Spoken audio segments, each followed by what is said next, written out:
How two teens from Indiana created the Kiss Army.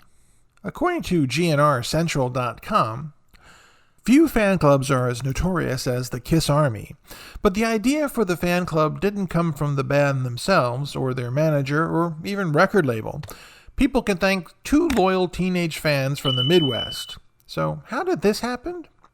The story of the Kiss Army began with two teenage fans from Indiana. They were named Bill Starkey and Jay Evans, and they lived in the Indiana city of Terra, Hautte.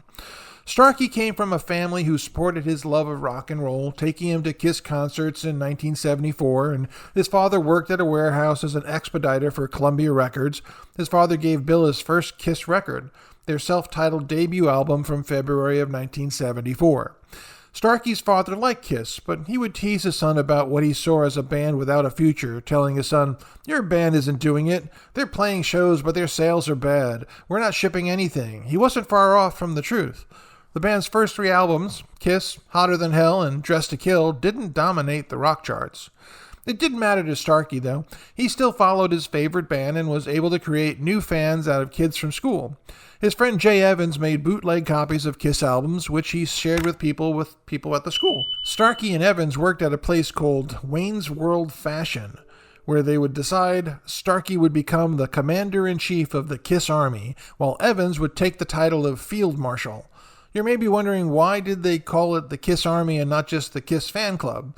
Well, according to Evans, he would say it sounded too wimpy. Prior to the band getting any airplay on radio, Starkey and Evans would be teased mercilessly by their schoolmates over being Kiss fans. Evan would remember, "We all show up at school in our Kiss t-shirts and got taunted." Still, it didn't really dampen our enthusiasm. Usually in high school, anything you get taunted for, you want to shy away from, but we just didn't. According to Starkey, they would say things to the pair including "Kiss, kiss my ass." Starkey, if they're so good, why aren't they on the radio? Starkey, for his part, couldn't come up with a good response, and he wondered, why aren't they on the radio? In January of 1975, they wanted to get their favorite band Kiss played on local radio, so they started calling radio stations, but the program director, Rich Dickerson, ignored their request, referring to Kiss as and I quote, mediocre Bachman-Turner overdrive. Rather than give up, they called back the radio station claiming to be the Kiss Army. They would continue to badger the station, going as far as sending letters threatening to blow up the station unless they complied with their request. Their perseverance seemed to pay off, as by the summer of 1975, the radio station started playing Kiss music, often referring to the Kiss Army live on the air.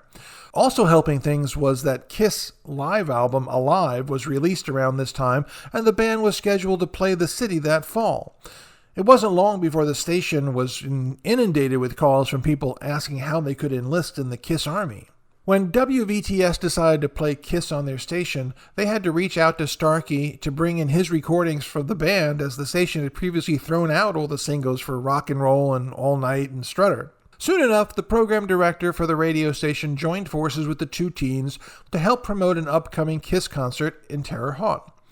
The teens found themselves going live on WVTS to recruit as many members as possible ahead of their scheduled show. Kiss would perform in Terre Haute on November 21st, 1975, and to recognize the efforts of Starkey, he met the band at the airport, was brought on stage and given an honorary plaque, ate dinner with the band at a Chinese restaurant following the show, and had breakfast with them the following morning.